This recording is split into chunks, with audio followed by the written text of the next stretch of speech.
जी आप कुछ कह रही हैं माता जी, प्लीज बोलिए।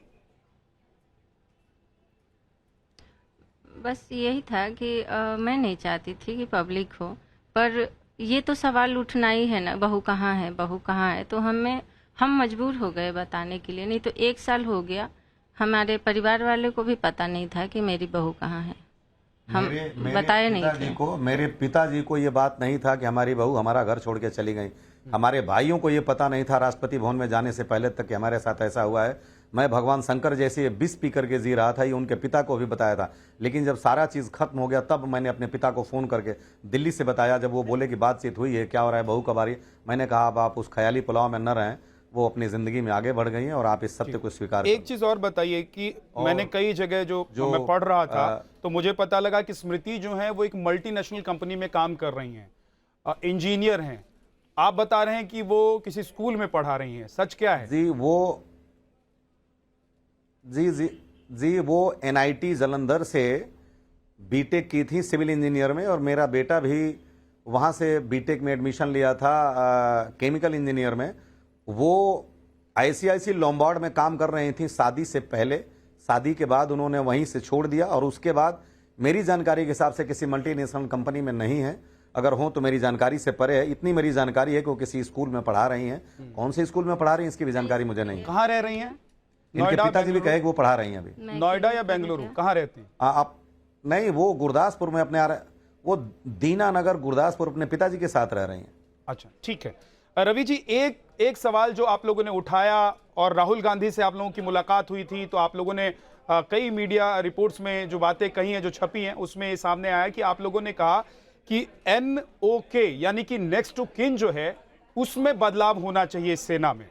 और मैं जरा अपने दर्शकों के लिए एक बार बता देता हूं कि ये NOK क्या है। नेक्स्ट टू किन यानी कि जो किसी फौजी का सबसे करीबी होता है, उसके नाम शहादत के बाद या कोई फौज में रहते हुए शहीद हो जाता है, बलिदान उसका होता है, तो उसके बाद तमाम जो उसको प्राप्त होने वाली संपत्ति है या जो धनराशि है वो उसको चली जाती है। उस पर आप लोगों ने सवाल उठाया, आपने उसको बदलने की बात कही। क्यों आप लोगों ने ऐसी बात कही? हाँ बिल्कुल, आपका बहुत वैलिड पॉइंट है जी। इसके पीछे एक लॉजिक है। जब कोई अधिकारी या जवान जब सेना में इनरोल्ड होता है तो उसकी एक सर्विस बुक बनती है, और उस सर्विस बुक में वो जिसको चाहता है उसको अपना नेक्स्ट ऑफ किन नियुक्त करता है। तो नॉर्मली लोग अपने माता पिता को जिनकी शादी नहीं होती है वो करते हैं, और शादी होने के बाद ये ट्रेडिशन है कि 90 डेज़ के अंदर वो अपना विल और पूरी जो मैरिज डिक्लेरेशन है उसको चेंज करता है। तो 99 से पहले ये 100% पत्नी को जाता था, लेकिन जब यही जिस व्यथा को हम झेल रहे हैं, जब कारगिल में ये देखा गया तो गवर्नमेंट ने उसको मैंडेटरी कर दिया था विल को 67-33% पे जी। तो नॉर्मली वो केवल उसके लिए इम्प्लीमेंट होता है जो आर्मी ग्रुप इंश्योरेंस का पैसा होता है। बाकी सारी चीज़ें पेंशन पे पर किए जाती हैं NOK को। तो मान लीजिए कि मैं तो एक रिटायर्ड हूं और पेंशन पा रहा हूं, और मेहनत करके जो भी मेरे बच्चे हैं मैं उनको पाल लूंगा और मुझे ज़रा भी फिक्र नहीं है। लेकिन वो लोग भी जिनका एक एक बेटा है, मेरे साथ भी एक आए थे, उन्होंने शायद पब्लिक नहीं किया, उनकी पत्नी भी चली गई।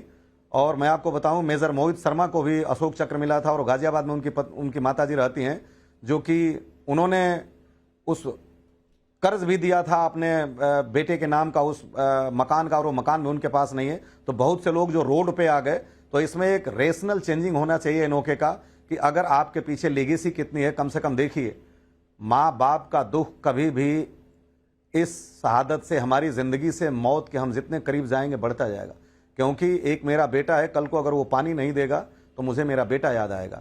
अगर हमारे पैर नहीं चलेंगे तो मुझे मेरा बेटा याद आएगा, मैंने डॉक्टर बनाया था।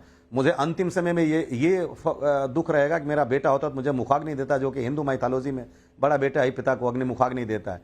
तो माँ बाप का जो दर्द है वो ग्रेजुअली उस एकम के चाँद के माफिक है, जो पूर्णिमा को मौत के दिन पूर्ण रूप से हमारे लिए भयावह हो जाएगा, किसी के लिए भी।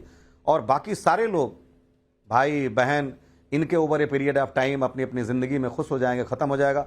अगर मेरी बहू शादी करती हैं जैसा कि वो कह रही हैं, या उनका वो अभी है, वो तो शादी करेंगी, कोई प्यार करने वाला पति मिलेगा, उनके बच्चे होंगे, तो निश्चित रूप से कुछ दिनों के बाद, कालांतर में 10, 20, 50 साल के बाद वो ये भूल जाएंगी कि मेरी ज़िंदगी में अंशुमान जैसा भी कोई व्यक्ति था, या यादा कदा किंचित किसी दिन कदाचित किसी स्पेशल ओकेजन पे याद करेंगी लेकिन माँ बाप तो रोज याद करेंगे। इसलिए जो ये उनके का है, ये जो पुराना ट्रेडिशन है, इसमें वार्ता हो करके और एक कॉम्पिटेंट फोरम पे जी डिस्कशन के साथ इसमें एक जो है कंप्रहेंसिव या आप कहें कि ट्रांसपेरेंट चेंज होना चाहिए। माता जी, रवि प्रताप जी जो बातें Constructive कह reform रहे होना हैं, चाहिए, मेरे कहने का मतलब। जी बिल्कुल, ये हर एक माँ बाप जो जिसके बच्चे फौज में हैं वो शायद सोचते होंगे, लेकिन कभी वो सवाल ये उठा नहीं पाए होंगे या कभी उनको वो प्लेटफॉर्म नहीं मिला होगा। आप भी ऐसा चाहती हैं जैसा आपके पति कह रहे हैं? मैं यही सोच के जब राहुल जी वहाँ मुझे भवन में मिले तो मेरे दिमाग में यही चल रहा था।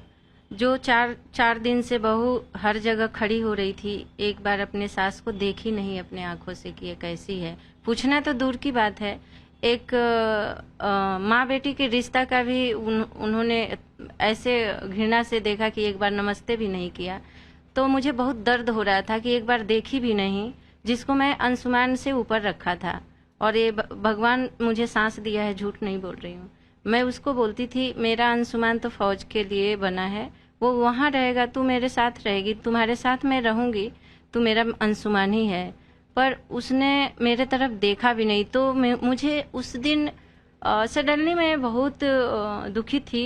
तो राहुल जी जैसे आए मेरे सामने में, मुझे देखे और मुझे सर पे हाथ फेरे और सांत्वना देने लगे कि हम आपके साथ हैं, दुखी ना हो, बहुत बड़ा काम करके गया है। तो मेरे दिमाग में यही आया कि मैं इसको, जो मैं दर्द झेल रही हूँ, आगे माँ बाप ना झेले जो दर्द मैं महसूस कर रही हूँ।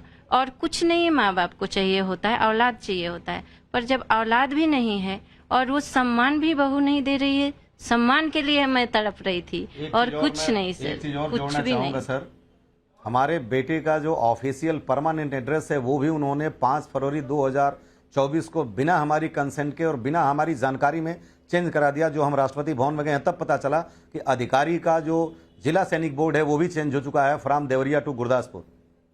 अच्छा जी, तो राहुल गांधी से माता जी क्या बात हुई? राहुल गांधी ने आपको आश्वासन दिया, राहुल गांधी ने आपको कहा कि हम ये NOK जो है इसको चेंज करवा देंगे, कैसे चेंज करवा देंगे, क्या बोले हो? उन्होंने चेंज करवा देंगे ये तो अलग बात है। उन्होंने ये बोला कि इस पे हम विचार करेंगे, बैठेंगे, संसद बैठेंगे। हम वो प्रॉपर राजनाथ जी का नाम लेके बताए कि मैं उनसे मिलूंगा और इस पे चर्चा होगी, जो बन पड़ेगा ये होना चाहिए, क्योंकि ये बहुत हो रहा है। तो वो बोले 100% इस पे चर्चा होनी चाहिए और बोले कि ये कोशिश करेंगे कि हम इसमें चेंज करें जी। जो माँ बाप दुख झेल रहे हैं। तो मैं अपने लिए नहीं, मैं आगे के लिए, माँ बाप के लिए मैं सोच के गई थी उनसे मिलने। कुछ बातें ऐसी भी निकलकर सामने आई कि कांग्रेस के नेता, बहुत सारे कांग्रेस के नेता आप लोगों को अप्रोच कर रहे हैं, बात करने की कोशिश कर रहे हैं। और आप लोगों ने अग्निवीर को लेकर जो बयान दिया, मुझे लगता है रवि प्रताप जी ने दिया, उसमें आप लोगों को लग रहा है कि आप लोगों को ऐसे वक्त में ये बयान देना चाहिए और इससे कुछ बदल जाएगा, क्योंकि आपका बेटा तो अब शहीद हो चुका है।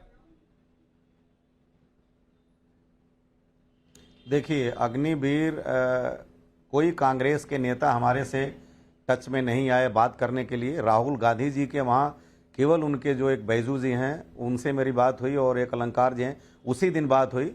और उसके बाद उन्होंने बस एक बार फ़ोन किया कि आप लोग ठीक ठाक पहुँच गए कि नहीं पहुँच गए। ये कहना अनुचित है कि बहुत से नेता हमसे कांटेक्ट करने की कोशिश कर रहे हैं। और अग्निवीर का जो मुद्दा था वो कोई बात करने का मौजू नहीं था। अग्निवीर का मुद्दा जब उन्होंने पूछा, हमारी प्रोटोकॉल है सारी चीज़ें की कितने दिन की शहादत हुई, कितने दिन कमीशन लिए थे, तो जब 3.5 साल बात आई कि 19 मार्च 2020 को कमीशन लिए थे और 19 जुलाई को वो शहीद हो गए, तो 3.5 साल था। तो सहसा उन्होंने बोला कि देखिए 3.5 साल में अभी 4 साल अग्निवीर का है, तो आप बताएं कि इसमें आपको सब कुछ मिल रहा है। मैं बोला हाँ बिल्कुल, रेगुलर आर्मी के तौर पे हमें सब कुछ मिल रहा है, जो हमारी बहू को पेंशन मिल रहा है और हमें वो पैसे भी उसको मिले और ये सम्मान भी सब कुछ मिला।